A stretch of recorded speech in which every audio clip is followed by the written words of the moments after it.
आज मैं आप लोगों को बताऊंगा मुख्यमंत्री उद्यमी योजना के बारे में, जिसका डेट बहुत करीब आ गया है। लगभग ख़त्म ही हो चला है। लगभग 12-13 दिन और डेट बचा है। बहुत सारे लोग इसका फार्म अपना भर चुके होंगे और बहुत सारे लोग अभी कागज़ पत्तर के चक्कर में इधर उधर घूम रहे होंगे। अभी भरना बाकी है। चलिए आप देख लीजिए। इसका जो जो मेन पॉइंट होगा सबको मैं कवर करूँगा और सारी जानकारी दूंगा कि आप अगर अभी भरना बाकी है आपका, तो आप कैसे इसको केयरफुली भर सकते हैं। 18 जून से ये शुरू हुआ था, 3 महीने तक चलेगा। लगभग 17 तारीख तक इसका अंतिम डेट है। 17 तारीख के बाद शायद इसका फॉर्म नहीं भरा पाएगा।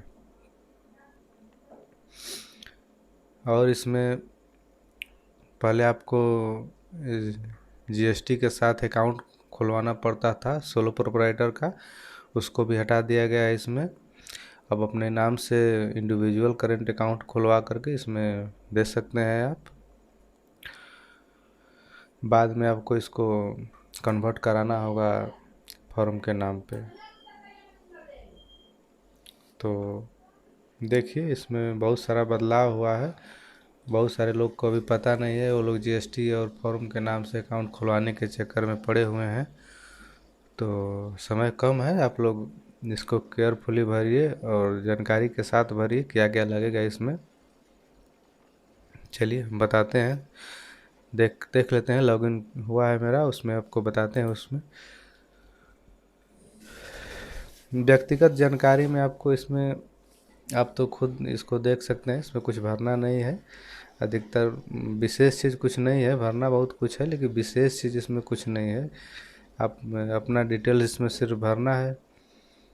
बारी बारी से अपना डिटेल यहाँ पे भर दीजिएगा। आगे देखिए, आगे देखते हैं। इसमें मिनिमम क्वालिफ़िकेशन इंटर है, चाहे वो महिला हो या पुरुष हो। आपको इंटर पास होना ज़रूरी है, तभी आप भर सकते हैं। चाहे वो बिहार बोर्ड से पास हो इंटर या किसी अन्य बोर्ड से, आप पास होना चाहिए, तभी आप भर सकते हैं। आप जो जो कोर्स किए होंगे इसमें, matric, inter, graduate, post graduate, सबका इसमें जोड़ लीजिएगा। नहीं भी जोड़ेंगे, इंटर तक भी जोड़ेंगे तो अभी कोई दिक्कत नहीं है, लेकिन जोड़ लीजिएगा आप किए हैं तो। आगे देखते हैं। यहाँ पे पारिवारिक विवरण में दिया है। आवेदक का व्यवसाय में आप अपना अनएम्प्लॉय चाहे सेल्फ एम्प्लॉय को जो भी हो आप इसमें डाल सकते हैं। मैं तो अनएम्प्लॉय डालूँगा। आप यहाँ पे अगर परिवार का कोई व्यवसाय है तो लिख सकते हैं। मैं यहाँ पे कृषि लिखा हूँ। यहाँ पे परिवार का वार्षिक आय लिख लीजिएगा अपने से। चलिए आगे देखते हैं, ज़्यादा समय न गंवाते हुए। ये अब देखिए, ये मेन टॉपिक है। शुरू से लेकर के अब तक ये मेन टॉपिक बना हुआ है संस्था के बारे में। जब से फॉर्म भरना स्टार्ट हुआ है और आज तक संस्था के बारे में यूट्यूब पर बहुत सारे वीडियो, कमेंट मैं भी देख चुका हूँ संस्था के बारे में। तो हम आपको आज बता दें, यहाँ पे दिया है सिर्फ कि क्या आप प्रोप्राइटर, पार्टनरशिप, फॉर्म, एलएलपी अथवा पीवीटी एलटीडी कंपनी का गठन किया है। तो जाहिर सी बात है कि आप यहाँ पे नहीं करेंगे, क्योंकि इसमें नहीं करेंगे तो आपका फॉर्म खारिज होगा। एस ही करेंगे। और जो ही आप एस करते हैं तो इसमें आपको दिया है पद नाम दिया है अपना भरने के लिए कि आप गठन किए हैं तो आप किस पद पे हैं। तो आप यहाँ पे फाउंडर, सीईओ या जो भी आप लिखना हो लिख सकते हैं। और एक बात इसमें क्या है कि इस समय देख रहे हैं कि बहुत सारे लोग उद्योग आधार में रजिस्ट्रेशन करवा रहे हैं, जबकि उद्योग आधार में रजिस्ट्रेशन करवाना कोई ज़रूरी नहीं है। इसमें आप काहे लिए उद्योग आधार में रजिस्ट्रेशन करवाइएगा? इसमें कोई डॉक्यूमेंट अपलोड थोड़ी करना है आधार उद्योग का। आप सिर्फ इसमें हाँ करके और ये भर लीजिएगा अपना और आगे बढ़िए।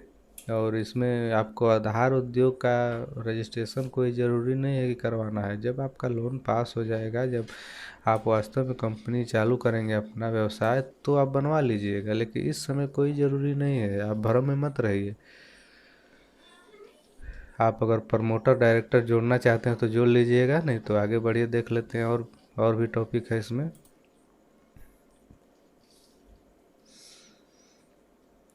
अब यहाँ पे प्रोजेक्ट की सूची यहाँ से डाउनलोड होगा, और जो भी आप यहाँ से अपना व्यवसाय करना चाहते हैं इसमें सेलेक्ट कर लीजिएगा। दिया है इसमें ये, हाँ ये क्या आपने इस प्रोजेक्ट से संबंधित कौशल प्रशिक्षण लिया है। देखिए इसके बारे में बल्कि कुछ है इसमें, क्योंकि आपको इसका सर्टिफिकेट अपलोड करना है। अगर आप कोई प्रशिक्षण किए हैं तो आप उसको उसका सर्टिफिकेट लास्ट में अपलोड करना है। वो मांग रहा है, लेकिन आधार उद्योग का सर्टिफिकेट नहीं मांग रहा है। जो आप गठन किए हैं कंपनी का, उसका सर्टिफिकेट नहीं मांग रहा है। तो आप उसके चक्कर में ना पड़े। अगर ये किए हैं कोर्स तो इसका सर्टिफिकेट आप अपलोड कीजिए। अब इसमें देख लीजिए, ज़मीन का पहचान हो गया है तो हाँ कर लीजिए, नहीं है तो नहीं कीजिए। हाँ अगर किराए पर है तो किराए पर कीजिए, स्वामित्व है तो मैंने अपना है तो अपने पर क्लिक कर लीजिएगा। आगे देख लेते हैं। परियोजना लागत का विवरण। इसमें आपको अधिकतम 10 लाख तक का लोन मिलेगा, उससे अधिक नहीं मिलेगा। हाँ कम लेना चाहें तो आप कम ले सकते हैं। यहाँ पे कम 9 लाख 8 लाख आप यहाँ पे लिख सकते हैं। यहाँ पे टोटल लिखना है कि आपको कितना चाहिए। तो मैं यहाँ पे 10 लाख लिखा हूँ। यहाँ पे अगर आपका किराए पर है तो हाँ कर दीजिएगा, मैं नहीं किया हूँ। और यहाँ पे विवरण लिखना है कि आपको प्लांट और मशीनरी में कितना पैसा लगेगा, और अचल संपत्ति और कार्यशील पूंजी, इसको आप अपने से भी भर सकते हैं अंदाज से। एग्जैक्ट कोई लिखना इसमें नहीं है कि नहीं, एग्जैक्ट लिखना है इसमें। आगे देखिए बैंक का विवरण। हाँ एक प्रॉब्लम और अब तक फेस करना पड़ रहा है, बैंक का विवरण। आप अपने इंडिविजुअल करेंट अकाउंट खुलवा लीजिए और उसको वहाँ पे इसका अपलोड कीजिए। अगर नहीं खुल रहा है इंडिविजुअल करेंट अकाउंट, जल्दी नहीं खुल रहा है, तो हम आपको पहले पिछली वीडियो में बताए हैं कि आप कहीं भी सीएससी सेंटर पे जाइए। आपके हर पंचायत में सीएससी सेंटर होगा, और वहाँ पे आप इंडिविजुअल करेंट अकाउंट का 1140 उसका प्रोडक्ट है, उसको लीड करवाइए उसका। और लीड करवा के आप अपने नज़दीकी एचडीएफसी बैंक अकाउंट में बैंक शाखा में जाइए एचडीएफसी के, और वहाँ पे आपको हाथों हाथ करेंट अकाउंट का चेकबुक, एटीएम और उसका जो भी आप निकलवाना हो स्टेटमेंट सब मिल जाएगा आपको एक दिन में। सिर्फ एक दिन में, एक दिन क्या, एक घंटे में मिल जाएगा। आप लेकर के उसको आ सकते हैं। और उसमें कोई पैसा भी नहीं जमा करना है कि नहीं अभी उसमें 10,000 रुपया मेंटेन बैलेंस रखना है। उसमें आपको पैसा भी नहीं अभी कोई रखना है। हाँ उसका महीना दिन का टाइम मिलता है आपको। महीने दिन के अंदर उसमें 10,000 रुपया उसका मेंटेन बैलेंस है, उसमें आपको डाल दीजिएगा। तुरंत उसमें पैसा नहीं रखना है। सिर्फ फॉर्म भरने के लिए आप वहाँ से एक दिन में जाइए, चेकबुक आपको स्टेटमेंट सब कुछ मिल जाएगा और वहाँ से ले लीजिए। बहुत आसान तरीका है, हम पहले भी बताए थे कि आप इसका जा कर के आप लाभ ले सकते हैं एचडीएफसी बैंक में। दूसरे बैंक में आपका अकाउंट नहीं खुल रहा है तो अगर आपके सीएससी वैली इसका लीड नहीं जनरेट कर पा रहे हैं तो आप कमेंट कीजिए, हम इसका वीडियो बना देंगे और आप उनको वीडियो दिखा दीजिएगा और आप लीड जनरेट करवा लीजिएगा उनका। हम तो यहाँ से कर नहीं सकते क्योंकि हमारा दूसरे बैंक में हमारा मैपिंग है। तो वहाँ से जिस बैंक में उनका मैपिंग होगा उस वहाँ पे कर देंगे, आप वहाँ से खुलवा लीजिएगा। और यहाँ पे देखिए ये अगर फॉर्म के नाम से अकाउंट खुलवाएंगे वहाँ पे भी आपको ऐसा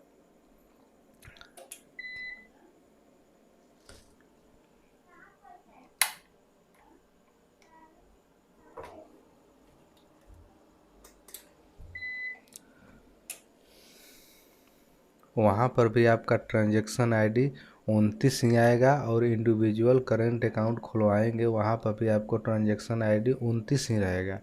इसमें कोई बड़ी बात नहीं, आप यहाँ पे 29 ही भरेंगे, चाहे वो फॉर्म के नाम पे हो चाहे इंडिविजुअल हो। आप यहाँ पे खाता नंबर IFSC कोड लिख करके आगे बढ़िए। अब आइए दस्तावेज अपलोड में। देखिए इसके बारे में हम क्लियर करेंगे आपको, इसमें बहुत सारी जानकारियाँ छुपी हुई है। देखिए जाति प्रमाण पत्र, आपको जाति प्रमाण पत्र हर हाल में अपलोड करना ही है क्योंकि स्टार मार्क है। और महिलाओं के लिए दिया है वैकल्पिक नहीं, लेकिन महिलाओं के लिए आपको अपलोड करना है, इसमें अपलोड करना है महिलाओं के लिए। और एक बात बैंक के बारे में आपको बताना भूल गए, आपको HDFC का करंट अकाउंट अगर आपके पास पुराना है, 2 साल 3 साल 4 साल पुराना है, तब पर भी आप इसको भर सकते हैं। पहले प्रावधान था कि आपको हर कैटेगरी के लिए अलग अलग था कि मतलब 2020 में ही आपको 20 से पहले का ही चाहिए। तो ऐसा उसको बाउंडेशन को हटा दिया गया है। आपका कभी का भी अकाउंट हो, करंट अकाउंट, आप उसको यहाँ पे भर सकते हैं। इसमें कोई दिक्कत नहीं है, जो हम बता रहे हैं वो क्लियर बता रहे हैं। हम अपना फेस दिखा करके अगर वीडियो नहीं बना रहे हैं तो ऐसा नहीं है कि हमको जानकारी नहीं है इसके विषय में, सब जानकारी है, इसलिए आपको बता रहे हैं। अगला बार जब फॉर्म भरा रहा था उस समय भी हम अप्लाई किए थे। चलिए आगे देख लेते हैं। इसमें जाति आपको अपलोड करना ही है, महिलाओं के लिए उनको भी अपलोड करना है। तो इसमें क्लियर हम कर दें आपको, अगर मान लीजिए किसी लड़की का शादी हो गया है, अपने हस्बैंड के यहाँ रह रही है, तो वहाँ पे आपको जाति जो है बनेगा, तो मान लीजिए उस पर आपको जाहिर सी बात है कि जाति बनेगा तो उसमें पिता और माता और पति तीनों का नाम रहेगा, उसमें तीनों का नाम देना ही है। बल्कि हस्बैंड का नाम मैंडेटरी नहीं है, लेकिन माता और पिता का नाम तो देना ही है, चाहे वो मायके से बने या चाहे ससुराल से बने।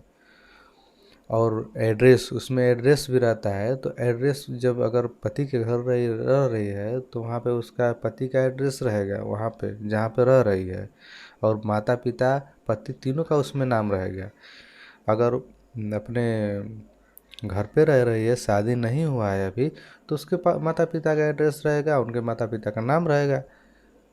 इस कन्फ्यूजन को दूर कर लीजिए और जैसा बोल रहे हैं वैसा बनवा लीजिए। अगर बनवा लिए हैं तो अच्छी बात है। यहाँ पे मैट्रिक का आप कोशिश कीजिए कि आपको सनद ही अपलोड करें। इंटरमीडिएट का भी आप इंटरमीडिएट का अपलोड कर सकते हैं, या फिर कोई आप समकक्ष यानी कोई डिप्लोमा भी किए हैं तो अपलोड कर सकते हैं इसमें। उच्चतम शैक्षणिक योग्यता का प्रमाण पत्र, आप अगर ग्रेजुएशन है या PG हैं यानी पोस्ट ग्रेजुएट, तो भी आप, या फिर आप और कुछ कोर्स किए हैं, जो भी आप किए हैं इसमें भर सकते हैं। अब आवासीय प्रमाण पत्र, आवासीय तो जाहिर सी बात है कि सब आवासीय प्रमाण पत्र में जहाँ जो रह रहा है वहीं का प्रमाण पत्र अपना देगा। संस्था इकाई, ये पैन कार्ड के बारे में दिया है। संस्था इकाई का पैन कार्ड मतलब आप निजी पैन कार्ड भी इसमें अपलोड कर सकते हैं। आपके पास अगर ज़मीन का रसीद अपना है तो इसमें अपलोड कीजिए। अगर आपके बाप दादा के नाम से अगर रसीद है और आप फॉर्म भर रहे हैं, तो मेरा ओपिनियन ये है कि आप उसका वंशावली एक ठो बनवा लीजिएगा और उसमें साथ में स्कैन करके अपलोड कर लीजिएगा।